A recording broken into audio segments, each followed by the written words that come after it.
নমস্কার বন্ধুরা, স্বাগত জানাই আমার এইচডি টেকনিক্যাল এডুকেশন চ্যানেলে। যদি আমার চ্যানেলে নতুন হয়ে থাকো তাহলে সাবস্ক্রাইব বাটনে ক্লিক করে পাশের অ্যারোতে ক্লিক করে অল সিলেক্ট করে রাখুন, যাতে আমাদের নোটিফিকেশান সবার আগে আপনার কাছে পৌঁছে যায়। নমস্কার বন্ধুরা, চলে এসেছি এক্সেলের আরেকটি ইন্টারেস্টিং ক্লাস নিয়ে এবং আজকের ক্লাসে তোমাদেরকে একটা ম্যাজিক ট্রিক্স শেখাবো।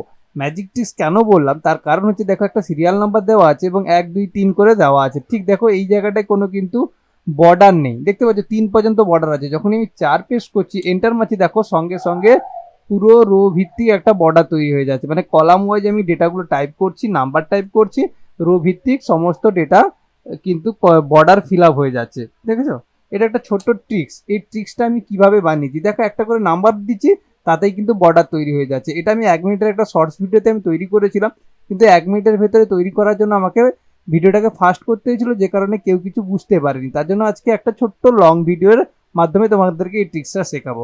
প্রথমত দেখো, এগুলোকে আমি যখন ডিলিট করছি তখন দেখো অটোমেটিকলি বর্ডার চলে যাচ্ছে, তাই না? তাহলে আমি প্রথমে কি করবো, এই ঘরগুলোকে সিলেক্ট করে আপাতত ডিলিট করে দিচ্ছি। ডিলিট করে দিলাম, আর সেখানে যে সিস্টেমটা আমি তৈরি করে রেখেছি সেটা আপাতত ডিলিট হয়ে গেল।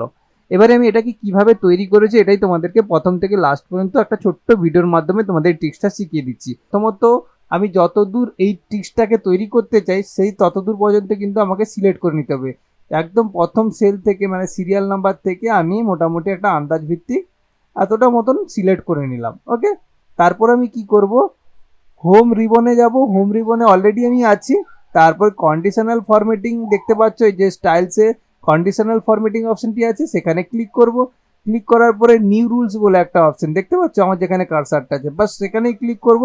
ক্লিক করার পরে দেখো নিউ ফরম্যাটিং রুলস বলে একটা পেজ ওপেন হয়ে গেছে।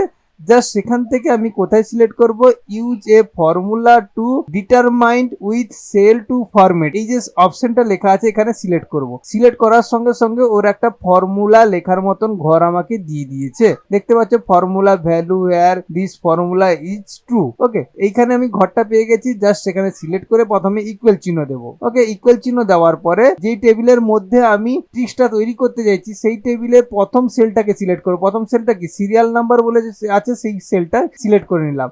এরপরে এখানে একটু মন দিয়ে দেখো যে এখানে $D আছে, $2 আছে। প্রথমত আমাকে $2 যেখানে লেখা আছে, 2 এর আগে ডলারটাকে তুলে দেবো। কেন? 2 হচ্ছে এখানে রো, আর এখানে ডি হচ্ছে কলাম। যেহেতু আমার কলাম ওয়াইজ যেটাগুলো টাইপ করবো, কারণ কলামের ডলারটা আমি রেখে দেবো।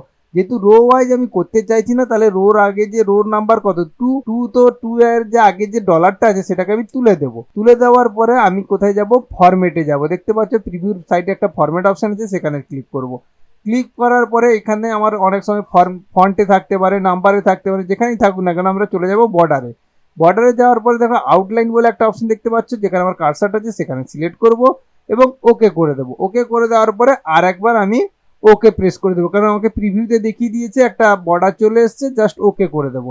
এরপরে ম্যাজিক দেখো, জাস্ট আমি 1 প্রেস করছি, দেখো অটোমেটিকলি তার সমস্ত রোয়ে কিন্তু বর্ডার চলে আসছে। আবার কলামে 2 প্রেস করছি, তার অটোমেটিকলি তার সমস্ত রোয়ে বর্ডার চলে আসছে। এইভাবে কিন্তু যতদূর আমি সিলেক্ট করেছিলাম ততদূরই হচ্ছে। আবার ব্যাকে গিয়ে আমি যদি ডিলিট করে তাহলে দেখতে পাবে আবার সেটা উঠেও যাচ্ছে। আবার ডিলিট করে দিচ্ছি, আবার উঠে যাচ্ছে। 10 প্রেস করছি, দেখো আবার পুনরায় চলে আসছে। তো আশা করছি তোমরা বুঝতে পেরেছো, এটা একটা ছোট ট্রিক্স। কেন এই ট্রিক্সটা আমি 1 মিনিটের ভিডিওর মধ্যে নিয়ে এসেছিলাম, কেউ বুঝতে পারেনি, কিন্তু লং ভিডিওর মাধ্যমে আমি তোমাদেরকে একটা ছোট ট্রিক্স শেখালাম। আশা করছি তোমাদের এটা খুব ভালো লেগেছে। যদি ভালো লেগে থাকে অবশ্যই চ্যানেলটিকে সাবস্ক্রাইব করো। আরও অনেক ধরনের ফর্মুলার টাইপ ভিডিও নিয়ে আসবো, এবং আজকে একটু খেয়াল করো, তোমরা দেখতে পারবে আমি কিন্তু তোমাদের যে সফটওয়্যারটা 2007 থেকে 2016তে কনভার্ট করেছি।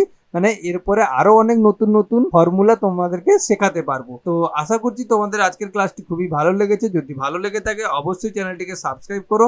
অসংখ্য ধন্যবাদ। বাই।